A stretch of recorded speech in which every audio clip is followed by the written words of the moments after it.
الرحمن الرحیم۔ آج کے سبق کے اندر ہم پڑھیں گے کہ بھئی زکوٰۃ کس کے اوپر واجب ہوگی، زکوٰۃ کا نصاب کیا ہے، زکوٰۃ کے اندر کون کون سی چیزیں شامل ہوں گی تو زکوٰۃ کے نصاب کا مالک بنے گا۔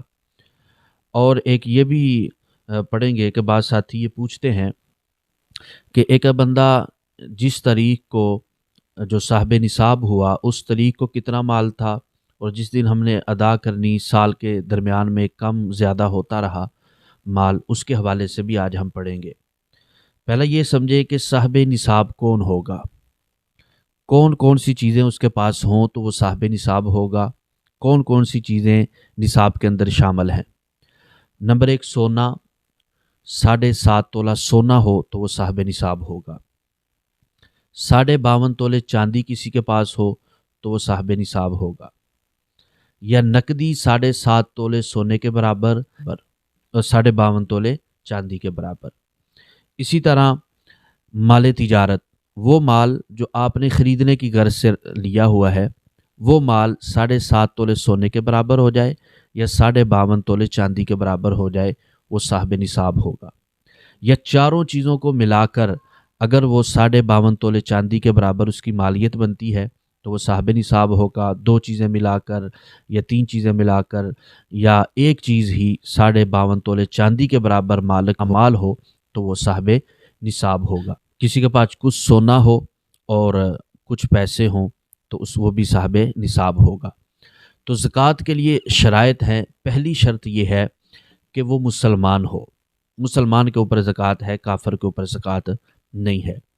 اس کے بعد دوسری شرط یہ ہے کہ وہ آزاد ہو، تیسری شرط یہ ہے کہ وہ عقل مند ہو، چوتھی شرط یہ ہے کہ وہ بالغ ہو، پانچویں شرط یہ ہے کہ وہ مال بڑھنے والا ہو، چھٹی شرط یہ ہے کہ اس مال کا وہ مالک ہو، نصاب کا مالک ہو، اور قرضے سے وہ فارغ ہو۔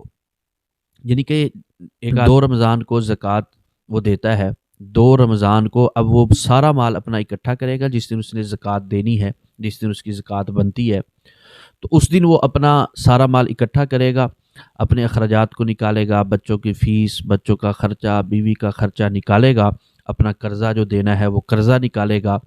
اس کے بعد وہ دیکھے گا آیا کہ نصاب بچتا ہے تو وہ صاحب نصاب ہے، اگر نہیں بچتا تو صاحب نصاب نہیں ہے، اور اس مال پر 1 سال گزرا ہو۔ اب یہاں پر یہ بھی سمجھیے کہ اکثر ساتھی یہ پوچھتے ہیں کہ 2 رمضان کو کوئی بندہ صاحب نصاب ہوا اور اگلے سال 2 رمضان کو اس نے زکوٰۃ ادا کرنی ہے، اور جس دن یہ صاحب نصاب ہوا تو اس کے پاس 1 کروڑ روپیہ تھا۔ اب سال کے درمیان میں کبھی اس کے پاس 70 لاکھ ہوا، کبھی 80 لاکھ، کبھی 60 لاکھ، اور اگلے سال 2 رمضان کو اس کے پاس تھے 90 لاکھ روپیہ۔ اب اس دن کا اعتبار کیا جائے گا، اس دن کے اعتبار سے یہ زکوٰۃ ادا کرے گا۔ اس 90 لاکھ میں سے اپنے اخراجات نکال کر کے جو مال بچتا ہے، قرض نکال کر کے، خرچے نکال کر کے جو مال بچے گا اس پر یہ زکوٰۃ ادا کرے گا۔ اگر یہ اس دن 1 کروڑ 20 لاکھ، 1 کروڑ 30 لاکھ یا 1.25 کروڑ کا یہ مالک ہوا تو اب اس کے اوپر اتنے کی، جتنے کا یہ مالک ہے اتنے کی زکوٰۃ ہوگی۔ سال کے درمیان میں یہ کم یا زیادہ ہوتا رہے، اس کا اعتبار نہیں کیا جائے گا۔ جس دن یہ صاحب نصاب جس تاریخ کو ہوا ہے، جس تاریخ کو اس نے ادا کرنا ہے، اس سال، اس دن جب پورا سال ہوا، اس دن کا اعتبار کیا جائے گا کہ آج کے دن اس کے پاس کتنا مال ہے، تو اس اعتبار سے یہ کیا کرے گا، زکوٰۃ ادا کرے گا۔